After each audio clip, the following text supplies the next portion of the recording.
imagine how good that would be. Back towards goal, hits the post, but tapped in, and there's Sam Bell. Neesman slays and Cornick, that'll do it. And he make an impact right away. He'll try. Oh yes! Tommy Conway's only gone and done it again.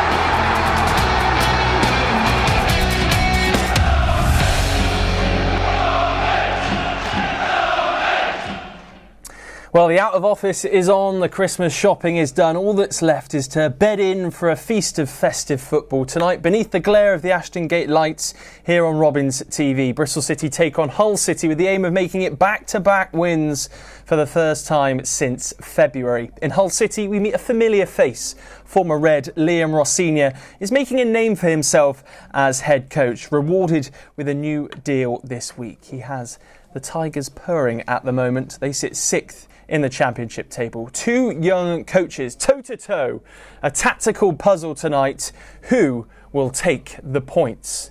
Watching with us today on Robins TV is a Red from the 2000s, a man that won the LDV Trophy final over in Cardiff all those years ago. He played for Bristol City 161 times, had the Robin across his chest. I'm delighted to say that joining me in the studio is former Bristol City player Joe Burnell. Joe, have you completed your Christmas shopping? Are you in a position to relax and enjoy this weekend? I can confirm it was completed today. Started today and finished, thank you. And do you have many duties during the Christmas period? Like, are you on cooking duty or anything like that? Or is I'll try. Probably get banned from the kitchen, but I'll give it my all. Nice. So what have you made of Bristol City's progress since Liam Manning's been in charge? It's been about 6 weeks now, of course. It's a mixed bag of results. I'd say it's been a mixed bag, yeah, and it's certainly been result-wise as well. So 2 wins. I think it's crucial we got the last win against Sunderland, which was quite an enjoyable watch first half. I think but all in all, I would agree with that, a mixed bag, but also some good signs as well. So I can certainly see what he's trying to do. Last game there was a high press and that was quite good, and the high energy he spoke about. So yeah, I would say relatively positive. Yeah, positive start so far. I mean, of course, you're able to get down to, and you're seeing Bristol City a lot. Sometimes we sort of have guests and stuff on Robins TV that intermittently see Bristol City. Yeah. I mean, do you see it as quite a refreshing change to have somebody like him in charge, that sort of young coach approach? Maybe, I guess it's less about the kind of maybe getting a reaction out of the players at certain times, and it really feels like it's a sort of data-driven tactical operation that they have going now. I think is it refreshing? I think the timing maybe of Nigel leaving, possibly not sure about that. Wasn't met favourably, I would say, by a lot of the fans. But I can certainly see where they're going and what they're trying to do. And effectively, what the club have said is they want more out of their squad. And that's why they brought this chap in, who's, it's a tricky time to come in, really. And I think he's done okay. And as I said, and you can see signs within the recent performances of what he's trying to do. Yeah. Have you been particularly impressed with any of the? I mean, in terms of new faces, I guess the likes of Jason Knight's been superb and a consistent performer. Who would you say of the current crop has kind of been the shining light for City in a fairly turbulent season so far? So you talk about Jason Knight, and so fortunately I've been able to watch since I sort of retired part-time football, so I was able to come down. I've come to being a season ticket holder since. Yeah. So I've seen a lot of the games, and he's certainly as good as I can remember. He's so high energy playing. He's very technically good. He gets stuck in. He was instrumental in the last game where we won the penalty, and technically very good as well. So he's certainly one who stands out game in, game out. If we could get, I don't know, maybe another signing of that sort of calibre, maybe two more. I think, which is where we've probably struggled, and I think the club probably know that, and know we need a couple more players. Whether they'll arrive, I'm not sure. Yeah, we'll find out. Well, let's see who's in the 11 tonight, billed with hopefully firing Liam Manning's side to all 3 points. For the first time today, we'll send you across to the gantry, where our lead commentator for the evening, Alex Duffel, is there with the team news. Thank you very much, Toby. Merry Christmas and welcome along, everyone, to some Friday night festive football here at Ashton Gate. Hull City have experienced a resurgence under boss Liam Rosenior, and the former Bristol City man was rewarded with a new 3-year deal this week, although he will have to watch tonight's action from the stands as he serves a one-match touchline ban. The Tigers themselves are unchanged from the side that beat Cardiff City 3-0 last weekend. Greaves and Jones have been rocks at centre-half for Hull this season and continue at the back. Look out for Liverpool loanee Tyler Morton in midfield. He won EFL Young Player of the Month in November. Meanwhile, going forward, all three of Hull's goal scorers v Cardiff last weekend start, with Scott Twine scoring the pick of those goals with a wonderful free kick. Hull have announced the signing of Billy Sharp this week, although he's unable to play until the January transfer window opens, so Aaron Connolly continues up front. Meanwhile, for Bristol City and Liam Manning, it's also an unchanged team, as Bristol City are in search of consecutive wins for only the second time this calendar year. So it's the familiar back four in front of Max O'Leary of Tanner, Viner, Dickey and Pring. James and Gardner-Hickman continue in midfield, whilst Jason Knight plays in that more advanced role we've seen in recent weeks. We'll see him act as almost as a second striker for large parts of the game. It's Mehmeti and Sykes on the wings, whilst Tommy Conway leads the line, having scored the winner from the spot against Sunderland last week. Just the one change to the Robins bench for this evening, with the addition of young speedster Raekwon Nelson to the list of City reinforcements. And for the last time before Christmas, we can hear the thoughts of Robins boss Liam Manning. Liam, let's start with team news. An unchanged team. First time you've been able to name that since you've been in charge. How good is that? Yeah, it's carrying a bit of momentum, a bit of rhythm. Obviously, we had a slightly longer week where we were able to get a bit of recovery in, and I thought there were so many positives against Sunderland that it was, I think, a good opportunity for people to, to try and build on that. Got lots of attacking options on the bench. How critical could the substitutes be? Yeah, I think it's such a big part of the game now. Obviously, with the over the last couple of years, the changes and the addition to obviously being able to make 5 and from 9 as well. It's a big change to the game that sometimes doesn't get discussed massively. And I think what we've had recently, you saw it again last weekend. I thought the subs came on, had terrific impact, and we spoke about it today. We've got a really heavy period coming up. We're going to need everybody, and that's whether you're playing 90, 95, or 20 minutes. Everybody's going to need to step up and deliver when called upon. You've watched Liam Rosenior's teams before. What will it take to get a win in the final home game of 2023? Top performance, I think. I think we have to be at our maximum. We have to, show a lot of the qualities and the behaviours that we did last week. The fighting spirit, the togetherness, the resilience, the desire to defend our goal, and also quality at the other end of the pitch, and a bravery to play and do us. So, again, I think it's about progress and building on so many positives from last weekend. Liam Manning there with Robins TV. Now, I've just been given a slap on the wrist because I forgot to put my Christmas jumper, my Bristol City Christmas jumper on, which is available in the club shop as it stands, and online, of course, at bcfc.co.uk. It's very warm, and the studio lights mean I'm starting to sweat, so apologies for that for those of you that are watching at home this evening. Anyway, back to the important stuff with Joe. Joe, do you like the jumper? Very fitting. Yeah, very nice. Yeah. What do you make of that? First time Liam Manning's named an unchanged side. There was a bit of a hint of a sickness bug in the week as well, which he mentioned in his press conference. That doesn't seem to have impacted things, but he obviously was happy with what he saw last weekend. Yeah, I would have been surprised to see any changes, particularly getting the win at home against Sunderland, a very good side. And I think he said in his interview there, he alluded to it's about building momentum, and there's nothing better than having a winning side and keeping that. I've never been a big fan of those who keep changing. Appreciate you get a lot more games nowadays, but if they've done well, they've played well, got the 3 points. Don't make any unnecessary changes. And we were just talking off camera then about Harry Cornick. You maybe felt he's a bit unlucky not to have been given a starting position, maybe either in today's starting 11 or last weekend, because unless you are a footballer or an ex-footballer, you don't really know what it takes to kind of get into the groove. Yeah, I do feel sorry for him. In fact, last week I was looking up his statistics where how many games he started consecutively. And I think it's quite unfair, really. He's come into a new environment, and he's certainly done well from the bench. He's added some energy, and I did think he may have started last week and didn't. And of course he had that good chance last week which he failed to capitalise on, but you can't help feeling for him a little bit. We're very close to celebrating 20 years ago, of course, since the LDV Vans Trophy final. It's one of my earliest memories as a Bristol City fan. Was that the kind of, I guess, the pinnacle for you as a Bristol City player? Yeah, I guess so. Yeah, when you win something, and we were fortunate at the time. We had a lot of youth who came through together, so that was always very special. In fact, when I played at Bristol, that was the time where you were playing with your friends as well as your club I grew up to love, and represent. So, in terms of Pinnacle, yes. In terms of winning that, shame we didn't get promoted because we were in playoffs for consecutive seasons. But yeah, it was great times in 20 years. Feels like yesterday. Yeah, but of course you were instrumental in getting Bristol City there in the first place with your goal in the area final. A rare find. Bit of a deflection, but was there? They all count. Was there a deflection there? I'm not sure. Just a little one. Just a little one. But there's some. I mean, you play with some great players, of course, as well. The likes of Tins and stuff, and you must.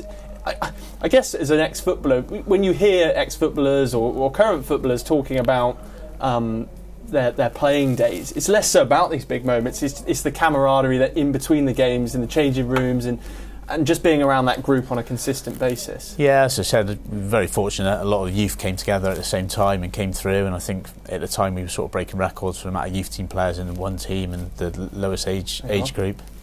And that was special, and it was all very special. If any kid gets to play for his club he supports and grew up supporting, lucky enough on occasions to captain them as well. That's your dream coming true. And was it a big night in Cardiff that night?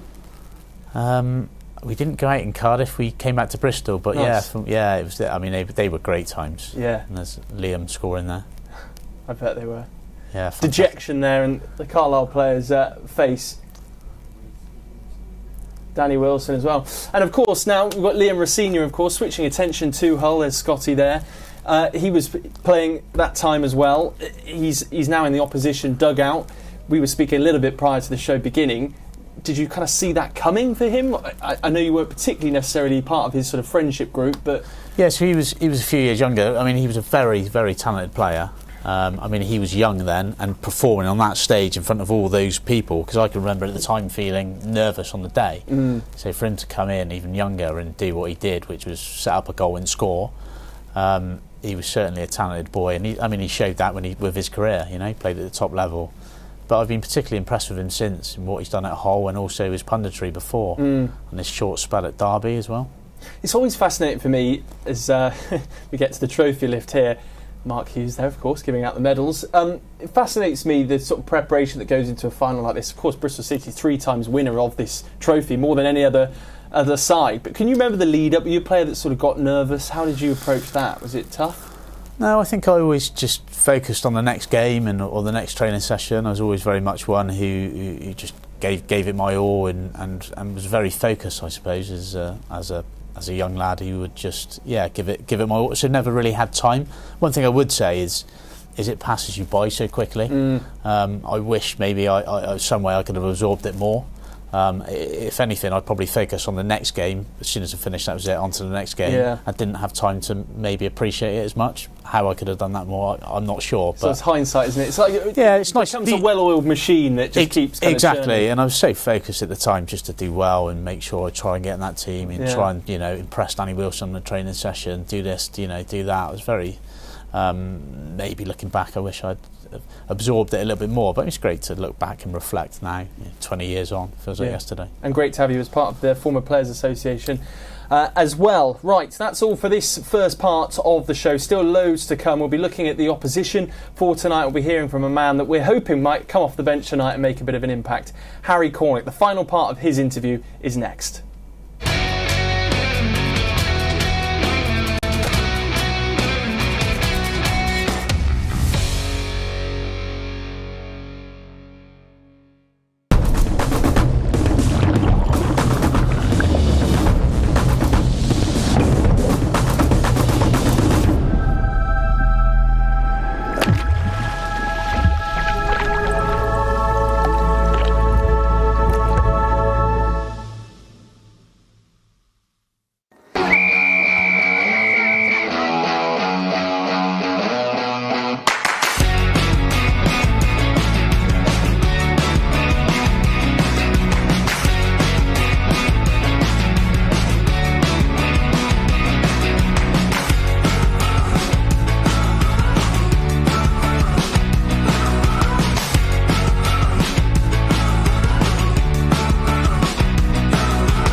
Welcome back to Robins TV for the visit of Hull City tonight. A reminder that, of course, the game is available domestically and overseas. So if you are watching us on YouTube and on Facebook, the pre-match show, you can still grab your matchday pass at bcfc.co.uk.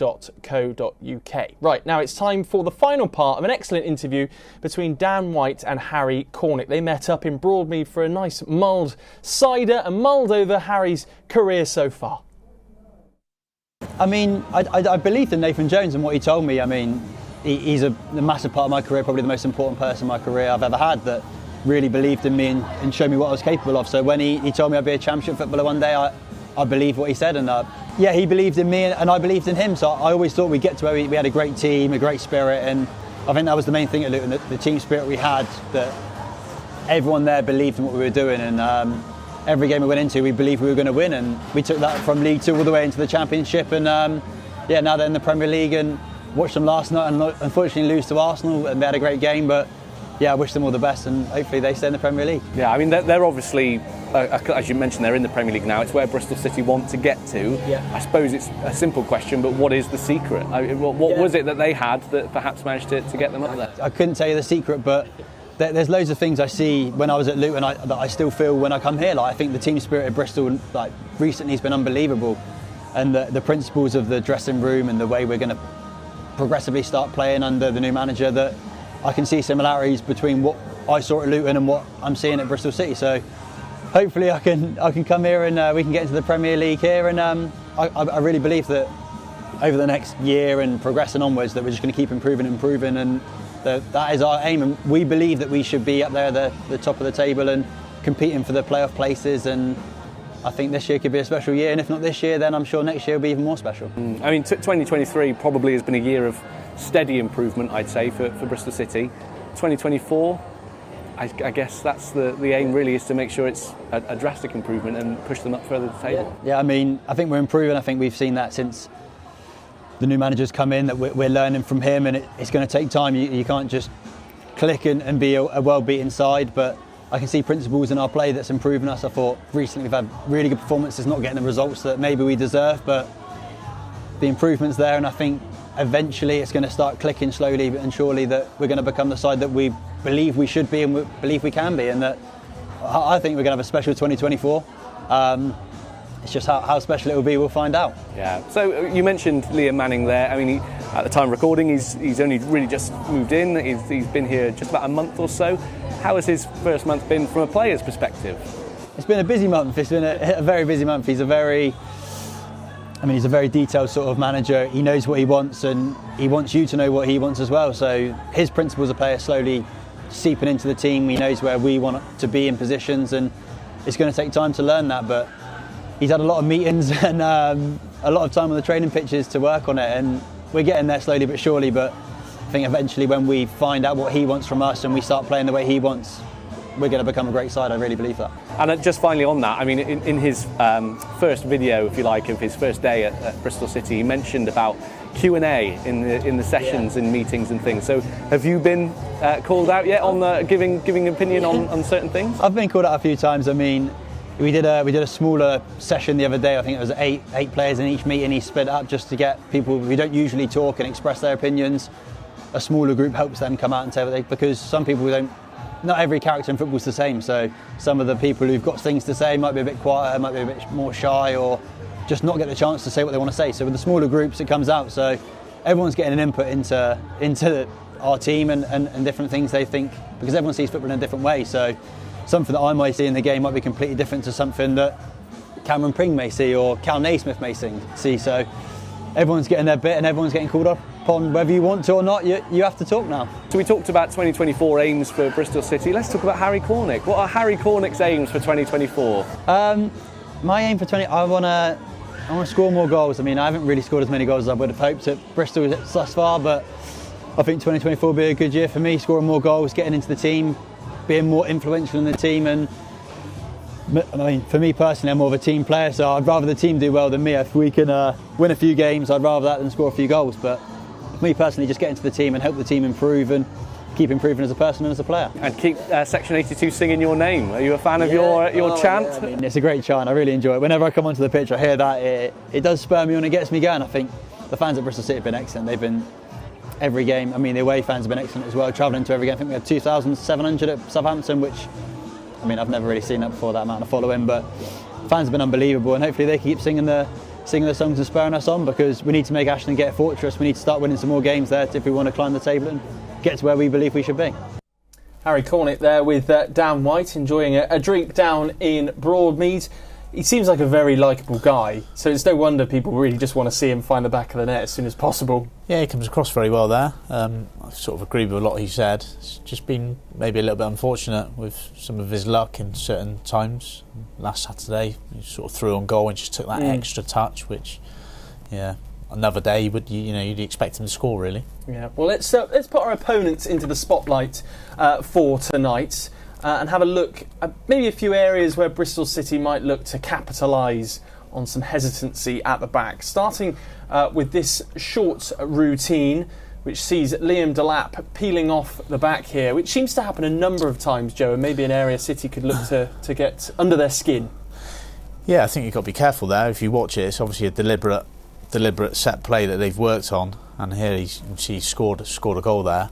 And it's surprising he's not picked up, but hopefully they would have picked that up. And we speaking about meetings earlier, that with all the detail of Liam Manning, you'd hope that he would have seen that. Had a look at that, yeah.